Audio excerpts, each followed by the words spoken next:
kasiro bende campaigns makamago kanyo bende mwachak godo nikech kwang'iyo jok ma bende Raila Odinga biro bedo kalaro godo kom nikech lemo makamano ywa ji adek mano mawuok e piny Kenya mawuok e piny Djibouti kanyakla kod piny mano mar Madagascar dongeni koro mbi nyaka koro wang'e Djibouti gi Madagascar mbi mane ma bende gintiere godo kipimo karamna gi Raila Odinga mawuok Kenya. Ing'eyo mbi ma jakom ni malo nikech ing'e jakom nolosore gi chon nikech 82 kuom wajo mososomo jakom mang'eny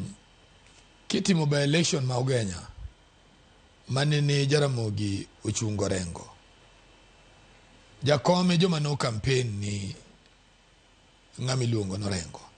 in fact ing'eni ji mang'eny kiaga jog Jaramogi go nitie bende wuoy moro kanyo mane lich ahinya mane jakom luwo ma bende ne ng'ama tari ahinya bende nogo siasa Ugenya ahinya emomiyo an gima ng'eyo jakom nolosore chon ting'eyo pok ma Nyasaye opogore kaka ji neno jakom ilosruok mare jakom noduogo mako siep minyalo nwang'o nosiepe jakom mang'eny osebedo president mag pinje magintie jakom ni emanye pod Nyasaye oleng'o mare kara ne Nyasaye kano ni maduong' malomano mane momineno kaka yiero mare no amana kuom jatelo ma piny Nigeria machon nikech neno siepni omiyo kuom jomineno matiyo pinje ma wakogi ng'eny jogi gino siepe jakom ting'e jakombe kane prime minister nobedo tested Ivory Coast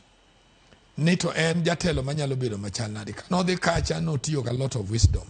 buno okelo kwe pinyno mane omiya nang'e ni the principle ma jakom dhi kelo kwe kendo Afrika dhi nwang'o migawo mane the dream mar Kwame Nkrumah Tom Mboya gi Jaramogi gi Odinga ne dwaro na Afrika obedi Afrika ng'eyo nobiro bedo maber kendo ing'eni kata na weche mag economic front gi mathago jigi nyocha waonge mana prospect mar ng'ama nyalo kawo gik values ma wagi buket kamoro achiel to kopo nwang'o ng'ano manyalo unite ji kaka ng'e jakom maben go siepe mabende ni go mimare ang'eyo ni Afrika dibedo moteno kendo World Bank no wabende wabiro na wuoyo kod gi African Development Bank mano kama ng'eni ka jakom administratively kon nwang'o good team bodhi borango values wan go values mang'eny moloyo pinje ma oko go enan pinje ma oko go ni expatriates ma explore gato dhi uso thurgi to giduogo no aka but kwanyalo block this on an economic front maber man go knowledge ma prospective to warango values to wakonyo go pinje moko aja wacho ni kae jakom kane ni diere covid sa jakom no dhi bodak Dubai ong'eyo ni Dubai Arab Emirates gin pinja beriyo tariye ma very effective pinja beach modonge tomoga na agriculture he has a lot of study from very different countries omiang'eyo ni strength mar Africa dhi dongo kuom jakom ing'e ni piny ni Nyasaye mong'eyo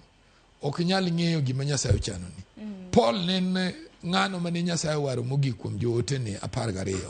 ka Juda noso lal Paul ema noduogo Paul ni ema kane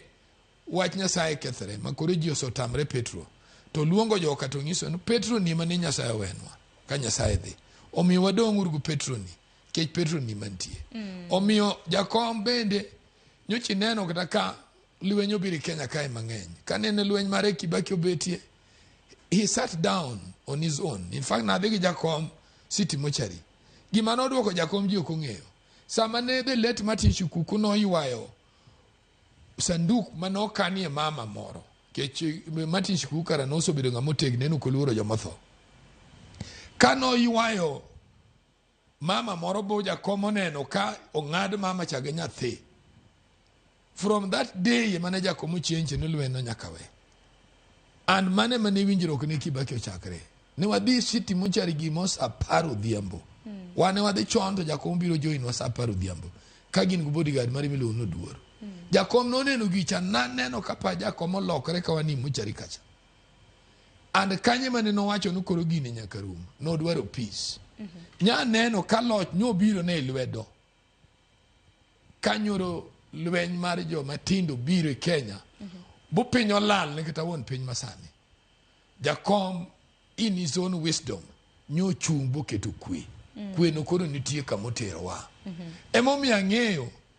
ni gik mosetimogi Nyasaye dwaro ni mondo odhi otimgi e piny Afrika.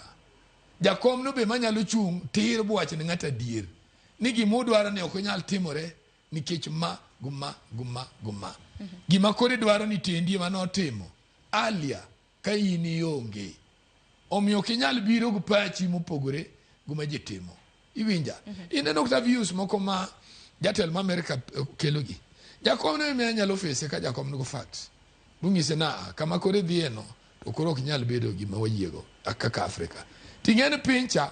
joluoro gi alwora nono jok otegno nikech wan jo Afrika. So gima wadwaro en voice mar Afrika mochwiny. Kuom jotelo man gi jakomgi ng'enygi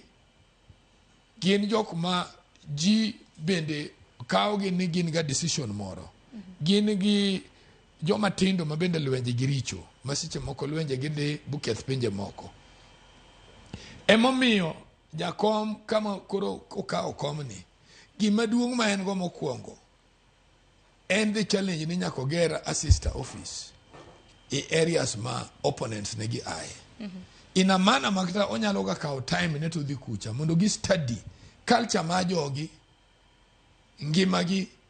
gi gima challenges ma gin go kaka gidongo. Ing'eni kirangi in the biblical teaching tibo nwang'o no kane Abraham koro Sarah otamre mamacha, to Abraham ne onge anything, to being Nyasaye to Nyasaye manomi Abraham onyuolo wuode ma iluongo ni Ishmael cha. Nene Abraham omina nyathino bag moro manoting'o gi pesa moro matin. Kane gidhi mama cha nene koro tuo goyo wuode ni e got. Koro chopo kama koro ria nege to onge pi. Mane kane mama cha wacho nokonya neno ka ode tho to nyathi cha kodhi mulo kama to neno pi. E gweth me be ineno gigi no gogi. Emomiyo ang'e ni ng'ato ok nyalo struggle for nothing. Struggle ma jakom oseketo modhi jelo wuogi. Deni jo karamna kana bisho bo miye karamna mu magiloth no wacho ni koro okaw kaka